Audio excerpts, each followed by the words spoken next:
বরিশালের বাকেরগঞ্জ পৌর শহরের সাহেবগঞ্জে নিঃশব্দ এক বিকেলে ঘটে গেল এক ভয়াবহ ঘটনা। নিজ বাড়িতেই বাবার হাতে খুন হলো একমাত্র ছেলে। শুনতে অবিশ্বাস্য হলেও এটি নির্মম বাস্তবতা।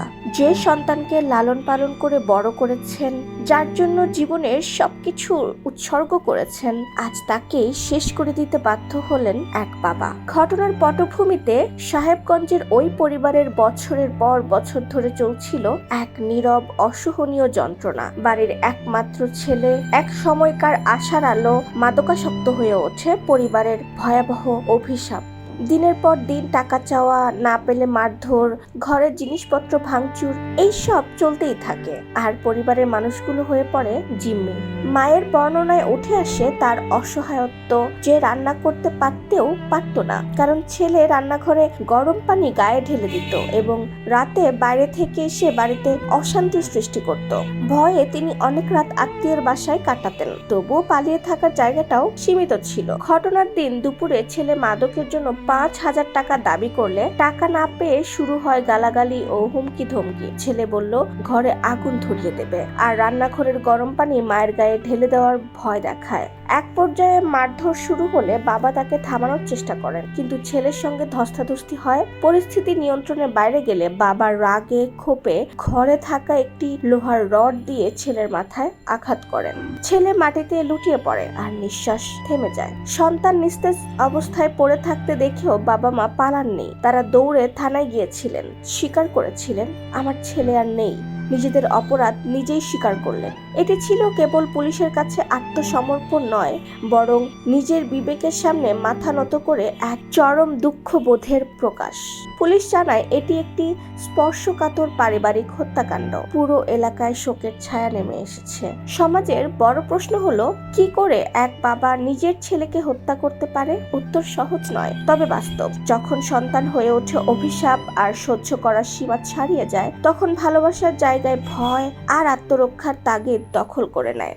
বাবা মায়েদের জন্য জরুরি বার্তা: সন্তান ছোটবেলায় ভুল করলে চোখ বুজে বসে থাকবেন না। শাসন ও ভালোবাসার মধ্যে ভারসাম্য বজায় রাখুন। যখন সন্তান খারাপ পথে পা বাড়ায়, তখন কঠোর সিদ্ধান্ত নিতে ভয় পাবেন না। ভালোবাসা মানে সবকিছু সহ্য করা নয়, বরং তাকে সঠিক পথে রাখার দৃঢ়তা।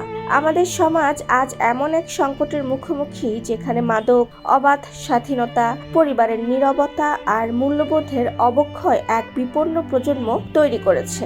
এমন এক সমাজ যেখানে বাবা মাকে সন্তানকে মারতে হয় আর সন্তান মাকে ভয় দেখায়। এই ঘটনা কোনো সিনেমার কাহিনী নয়, এটি আমাদের দেশের বরিশালের সাহেবগঞ্জের বাস্তব দুঃখজনক ঘটনা। একটি পরিবার আজ ভেঙে পড়েছে, একটি সন্তান হারিয়েছে জীবন।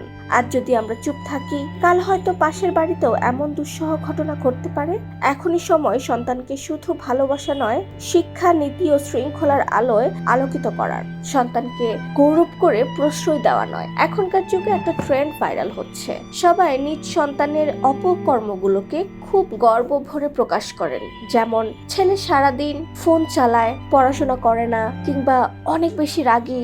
বাবা মা এগুলা বলতে মনে হয় খুব বেশি গর্ববোধ করেন। আবার কেউ কেউ তো সন্তানের পড়াশোনা বা বড় বড় কোনো কৃতিত্বকে এমন ভাবে উপরে তুলে, তার আড়ালে যে সন্তানের নৈতিকতা, মানবিক মূল্যবোধ সবকিছু হারিয়ে যায়, সেটাকে পাত্তাই দেয় না। অথচ একটা সময় সেটার প্রভাব তাদের উপরই সবার আগে পড়ে। এখনই সময় সন্তানকে শুধু ভালোবাসা নয়, শিক্ষা, নীতি ও শৃঙ্খলার আলোয় আলোকিত করার। নইলে হয়তো একদিন আপনিও থানায় গিয়ে বলবেন আমার ছেলে আর নেই। সন্তানকে শাসন করুন ভালোবাসা দিয়ে, আর ভালোবাসুন শাসনের গভীরতা দিয়ে। মাদককে না বলুন, পরিবারে সচেতনতার আলো ছড়িয়ে দিন। এক বাবা আত্মসমর্পণ করেছে থানায়, কিন্তু তার হৃদয়ের রক্তক্ষরণ, সেই ক্ষত কোনো আদালত সারাতে পারবে না। আমরা আরেকটি সাহেবগঞ্জ চাই না, আমরা চাই সচেতন পরিবার, দায়িত্বশীল সমাজ, সুষ্ঠু জীবনযাপন। সাথে আছি আই রাইডার।